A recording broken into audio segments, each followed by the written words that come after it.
Dia ingin kembali ke Bengkalis dengan alasan karena dia mau menjenguk ayahnya yang sedang sakit. Bahkan dia sempat minjem uang sama bosnya, uang yang dia bilang akan digunakan untuk berobat ayahnya. Tapi sesampainya di Bengkalis, uang tersebut malah ia gunakan untuk membawa kabur gadis yang ia sukai bernama Dita Desmangasari. Jadi Buyung ini udah suka sama Dita lama guys, karena mereka itu temenan pas SMP, satu sekolah. Dan pada Februari tahun 2013 mereka menikah secara siri. Dan pernikahan ini menjadi semacam fasad atau menjadi penutup guys. Cover dari Buyung juga membutuhkan partner in crime atau teman dalam kejahatannya, karena dia memaksa Dita, istri barunya ini, untuk juga membantu dia mencari korban. Awalnya Dita yang mendengar ceritanya Buyung kaget luar biasa dan dia gak mau terlibat dalam rencana dia untuk menjadi dukun sakti, tapi dengan cara harus menyakiti orang lain, bahkan sampai menghilangkan nyawa mereka. Buyung yang mendengar penolakannya Dita marah. Dia bilang kalau misalkan Dita gak mau membantu dia pun akan menghilangkan nyawanya Dita. Jadi karena takut, Dita akhirnya ikut terlibat. Pada Juli tahun 2013, Buyung sama Dita bertemu dengan seorang pria bernama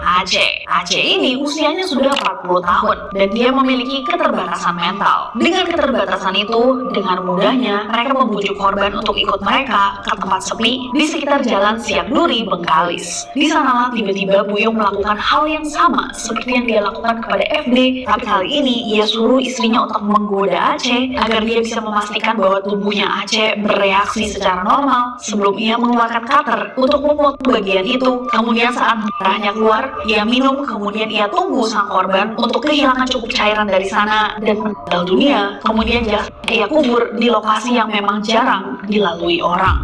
Merasa bahwa dia sudah mendapatkan 2 korban dengan cukup mudah, gak ada alasan untuk Buyung untuk stop pada poin ini. Maka itu gak lama kemudian pada 2 Agustus tahun 2013, Buyung kembali memaksa Dita untuk membantunya mencari korban ketiga. Kali ini mereka menemukan seorang potensi korban bernama MH yang usianya baru 9 tahun. Jadi MH ini sering terlihat pergi mancing bareng teman-temannya di sebuah sungai. Suatu hari Buyung sama Dita menemukan kesempatan untuk membujuk MH untuk ikut sama mereka pergi memancing dan berenang. Nah, MH itu percaya-percaya aja guys. Dia nggak kepikiran bahwa orang-orang ini mungkin adalah orang jahat. Cuma bermodalkan ajakan untuk mancing dan berenang kayak, ayo mau mancing nggak? Mau mancing nggak? Kebetulan anak ini suka mancing. Dia percaya sama orang-orang dewasa ini. Diajak dia ke sebuah tempat sepi. Sebelum dia bisa bertanya ini tempat apa, mancingnya di mana, berenangnya di mana, MH langsung dibekap, dihilangkan nyawanya, kemudian dipotong alat privatnya. Dan setelahnya sama seperti ritual-ritual sebelumnya, Buyung meminum langsung cairan merah yang keluar dari tubuhnya sebelum kemudian mengubur jasadnya secara seadanya di tempat itu.